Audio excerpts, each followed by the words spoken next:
사랑하는 성도 여러분, 오늘 이 시간 하나님의 말씀이 여러분의 마음에 깊은 울림과 평안을 주시기를 기도합니다. 말씀을 듣기 전에 이 은혜로운 메시지가 더 많은 이들에게 전해질 수 있도록 잠시 시간을 내어 구독과 좋아요를 눌러주시면 감사하겠습니다. 여러분의 작은 행동 하나가 누군가에게는 큰 위로와 희망의 씨앗이 될 수 있습니다. 이 채널을 통해 하나님의 사랑을 나누는 일에 동참해 주시는 모든 분들께 주님의 축복이 함께하기를 소망합니다.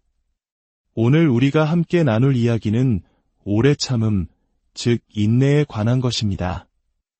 우리 한국인들에게 인내나 참음이라는 단어는 어쩌면 익숙하면서도 때로는 무겁게 다가오는 단어일지 모릅니다. 모든 것이 빠르게 변하는 세상 속에서 기다리고 참고 견디는 것은 결코 쉬운 일이 아니기 때문입니다. 하지만 성경은 오래 참음이 바로 우리 안에서 맺히는 성령의 아름다운 열매라고 말합니다. 먼저 오늘 본문 말씀인 마태복음 18장 21절부터 함께 살펴보겠습니다. 그때 베드로가 예수님께 나아와 물었습니다. 주님, 제 형제가 저에게 죄를 지으면 몇 번이나 용서해 주어야 합니까? 7번까지 하면 되겠습니까? 예수께서 대답하셨습니다. 7번만이 아니라 7번을 70번까지라도 용서해야 한다. 예수님께서는 용서가 단순히 횟수를 계산하는 수학 문제가 아니라 마음의 문제임을 분명히 하셨습니다. 그리고 이어서 천국의 비유를 들어 설명하셨습니다. 천국은 마치 자기 종들과 셈을 하려던 어떤 왕과 같다. 왕이 셈을 시작하자 1만 달란트 빚진 종 하나가 왕 앞에 끌려왔다. 그는 빚을 갚을 능력이 없었으므로 주인은 그 자신과 그의 아내와 자식들과 모든 소유를 팔아서 빚을 갚으라고 명령했다. 그러자 그 종이 엎드려 절하며 애원했다. 제발 참아 주십시오. 제가 모든 것을 다 갚겠습니다. 주인이 그를 불쌍히 여겨 그를 놓아주고 빚을 전부 없애주었다. 그러나 그 종은 나가서 자기에게 100데나리온 빚진 동료 하나를 만났다. 그는 동료의 멱살을 잡고 흔들며 내 빚을 갚아라 하고 소리쳤다. 그의 동료가 엎드려 간청했다. 조금만 참아주게. 내가 다 갚겠네. 그러나 그는 들어주지 않고 그를 감옥에 가두고 빚을 다 갚을 때까지 갇혀있게 했다. 다른 동료들이 이 광경을 보고 매우 안타깝게 여겨 주인에게 가서 모든 일을 알렸다. 그러자 주인이 그 종을 불러 말했다. 이 악한 종아, 내가 나에게 애원하기에 내가 그 모든 빚을 없애주었다. 내가 너에게 자비를 베푼 것처럼 너도 내 동료에게 자비를 베풀어야 하지 않겠느냐? 주인은 크게 노하여 그가 빚을 다 갚을 때까지 그를 옥졸들에게 넘겨주었다. 너희가 각각 마음으로부터 형제를 용서하지 아니하면 나의 하늘 아버지께서도 너희에게 이와 같이 하시리라. 아멘. 오늘 우리는 이 말씀을 중심으로 성령의 열매인 오래 참음에 대해 세 가지 관점에서 깊이 묵상해 보고자 합니다. 첫째, 오래 참음은 어떻게 정의되는가? 둘째, 그것은 어떻게 우리 안에서 자라나는가? 그리고 마지막으로 그것은 어떻게 우리의 삶을 통해 나타나는가입니다. 첫째로, 오래 참음은 하나님의 성품 자체에서 그 정의를 찾을 수 있습니다. 성경을 보면 하나님께서는 자신을 계시하실 때 한결같이 당신의 오래 참으심을 드러내십니다. 출애굽기 34장에서 하나님께서 모세 앞을 지나가시며 선포하십니다. 여호와라, 여호와라, 자비롭고 은혜롭고 노하기를 더디하고 인자와 진실이 많은 하나님이라. 하나님의 인내는 한계가 없는 것은 아닙니다. 언젠가 그분은 악에 대해 공의로운 심판을 행하실 것입니다. 하지만 지금 이 순간까지 인류의 역사는 그분의 자비와 관용, 그리고 놀라운 친절의 이야기로 가득 차 있습니다. 선지자 요나의 이야기를 기억하십니까? 그는 니느웨로 가서 하나님의 심판을 선포하라는 명령을 받았지만 그들을 싫어하여 반대 방향으로 도망쳤습니다. 결국 큰 물고기 뱃속에서 회개한 후 마지못해 니느웨로 가서 하나님의 말씀을 전했습니다.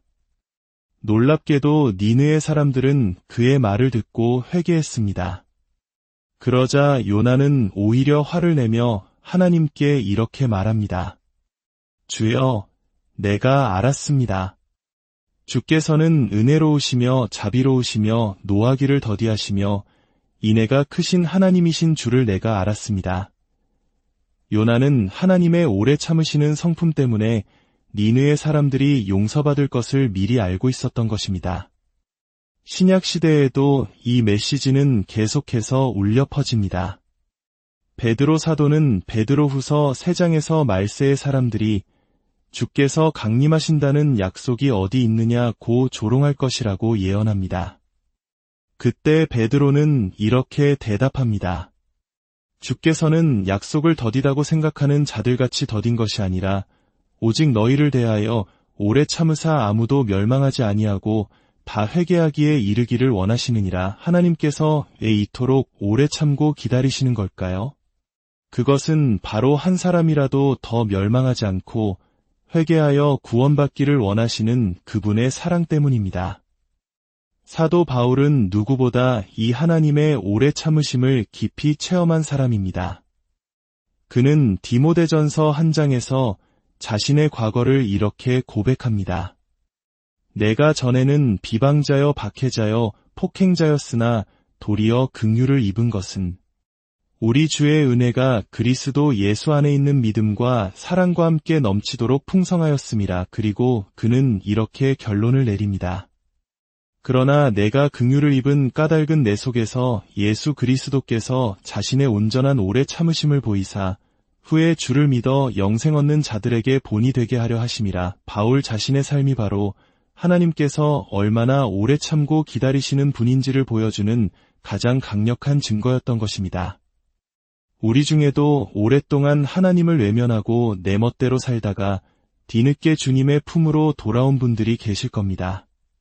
그럴 때마다 우리는 이렇게 고백하게 됩니다. 하나님께서 저를 어떻게 이렇게까지 기다려주셨는지 그 은혜가 놀랍기만 합니다. 이처럼 오래 참음은 바로 우리 하늘 아버지의 성품입니다. 그리고 우리는 그분의 자녀로서 아버지를 닮아가는 것이 마땅합니다. 나이가 들수록 아버지를 닮아가는 자신의 모습을 발견하며 부르는 노래가 있듯이 우리 그리스도인들은 우리의 삶 속에서 하늘 아버지를 닮아가는 모습을 발견하며 노래해야 합니다. 내 안에서 아버지를 봅니다. 그것이 마땅한 길인 것 같습니다. 둘째, 그렇다면 오래 참음은 어떻게 우리 안에서 자라날까요? 안타깝게도 이 열매는 편안한 의자에 앉아 책을 읽는다고 해서 맺히는 것이 아닙니다. 야고보서 1장은 우리에게 그 비밀을 알려줍니다. 내 형제들아, 너희가 여러 가지 시험을 당하거든 온전히 기쁘게 여기라. 이는 너희 믿음의 시련이 인내를 만들어내는 줄 너희가 알미라. 인내를 온전히 이루라. 이는 너희로 온전하고 구비하여 조금도 부족함이 없게 하려 함이라. 야고보는 믿는 자에게 닥치는 시련을 원수나 침입자로 여기지 말고 오히려 친구처럼 여기라고 말합니다. 역설적으로 들리지만 이것이 진리입니다. 우리의 믿음이 시험을 통과할 때 오래 참음이라는 열매가 맺히기 시작합니다. 마치 풍파에 단련된 뱃사람이 거친 바다를 경험하며 강인해지듯 우리의 영혼도 삶의 시련이라는 바다 위에서 단련됩니다. 편안한 항구에만 머물러서는 결코 노련한 선장이 될 수 없습니다. 하나님께서는 때로 우리의 계획을 좌절시키시고 우리의 소원을 들어주지 않으십니다. 왜일까요? 그분의 뜻은 신비로워서 우리가 다 이해할 수 없습니다. 하지만 한 가지 분명한 것은 하나님께서는 이 모든 과정을 통해 우리를 당신의 아들 예수 그리스도의 형상을 닮아가도록 빚어가고 계시다는 사실입니다. 우리는 당장 눈앞에 보이는 현실만 보고 판단하지만 하나님은 그 결과와 영원을 보십니다. 그러므로 우리는 삶의 어려움 앞에서 불평하기보다 하나님의 더 크고 깊은 계획을 신뢰하며 그분께 모든 것을 맡겨야 합니다. 그럴 때 우리는 비로소 시련 속에서도 기뻐할 수 있으며 그 시련을 통해 오래 참음이라는 귀한 열매를 맺게 될 것입니다. 마지막으로 이 오래 참음은 어떻게 우리의 삶을 통해 나타날까요? 그것은 바로 용서를 통해 가장 분명하게 드러납니다. 이것이 바로 오늘 우리가 처음 읽었던 마태복음 18장 비유의 핵심입니다. 비유 속에서 종은 주인에게 1만 달란트라는 한 개인이 평생 일해도 갚을 수 없는 천문학적인 빚을 졌습니다. 오늘날의 가치로 환산하면 수천억, 어쩌면 조 단위에 이르는 금액입니다. 그는 그 엄청난 빚을 탕감받았습니다. 그러나 그는 자신에게 고작 100데나리온, 즉 노동자의 석 달치 월급 정도 되는 빚을 진 동료를 만나자 그의 멱살을 잡고 감옥에 가두었습니다. 이 비유는 우리에게 충격적인 질문을 던집니다. 너는 내가 너에게 베푼 용서의 크기를 진정으로 이해하고 있는가?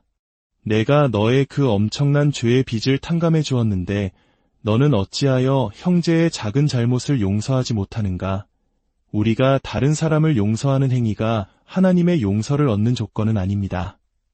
그러나 우리가 진정으로 하나님의 용서를 받은 사람이라면 그 증거는 다른 사람을 용서하는 모습으로 나타나게 되어 있습니다. 내가 하나님 앞에서 얼마나 큰 죄인이었는지 그리고 얼마나 놀라운 용서를 받았는지를 깊이 깨달을수록 다른 사람의 작은 허물에 대해 너그러워질 수밖에 없습니다. 창세기에 나오는 요셉의 이야기는 이 진리를 가장 극적으로 보여줍니다. 그의 형제들은 그를 미워하여 옷을 찢고 구덩이에 던지고 결국 노예로 팔아버렸습니다. 그의 인생을 송두리째 망가뜨렸습니다. 수많은 고난 끝에 이집트의 총리가 된 요셉은 마침내 자신을 팔아넘겼던 형제들과 마주하게 됩니다. 복수할 절호의 기회였지만 그는 그렇게 하지 않았습니다. 창세기 45장을 보면 요셉은 형제들에게 자신의 정체를 밝히며 그들을 위로하고 그들에게 양식과 옷과 모든 필요를 채워줍니다. 그리고 내게로 가까이 오소서라고 말하며 그들을 끌어안고 입을 맞춥니다. 어떻게 이것이 가능했을까요? 요셉은 자신에게 일어난 모든 고난 뒤에 있는 하나님의 선하신 계획을 보았기 때문입니다. 그리고 하나님께서 자신에게 베푸신 그 크신 자비를 기억했기 때문입니다. 사랑하는 여러분, 성령의 열매는 인위적으로 만들어내는 장식이 아니라 우리 안에서 살아 자라나는 생명입니다. 오래 참음 또한 마찬가지입니다. 그것은 하나님께서 우리를 얼마나 오래 참고 기다려 주셨는지를 깨닫는 데서 시작됩니다. 그리고 그 사랑을 깨달은 자만이 다른 사람을 향해 오래 참고 용서할 수 있는 힘을 얻게 됩니다. 혹시 지금 마음속에 용서하지 못하는 사람이 있습니까? 그 사람으로 인해 밤잠을 설치고 마음의 평안을 잃어버렸습니까? 오늘 이 말씀을 기억하십시오. 하나님께서 당신의 그 엄청난 죄의 빚을 어떻게 용서해 주셨는지를 말입니다. 그 십자가의 사랑 앞에 나아갈 때 우리의 굳은 마음은 녹아내리고 미움이 있던 자리에 사랑과 용서의 싹이 돋아나게 될 것입니다. 하나님 아버지, 당신은 얼마나 놀라우신 분이십니까? 얼마나 친절하시고 오래 참으시는 분이십니까? 거듭해서 당신을 배반하고 등을 돌렸던 저희를 끝까지 기다려주시고 품어주시니 감사합니다. 주님, 우리가 받은 그 크신 사랑과 용서를 잊지 않게 하옵소서. 그 사랑의 힘으로 우리에게 상처 준 이들을 마음으로부터 용서하게 하시고 그리하여 우리의 삶을 통해 성령의 아름다운 열매인 오래 참음이 풍성히 맺히게 하옵소서. 하나님의 크신 은혜와 평강이 이 말씀을 듣는 모든 분들의 삶과 가정 이에 충만하기를 우리 주 예수 그리스도의 이름으로 축원합니다.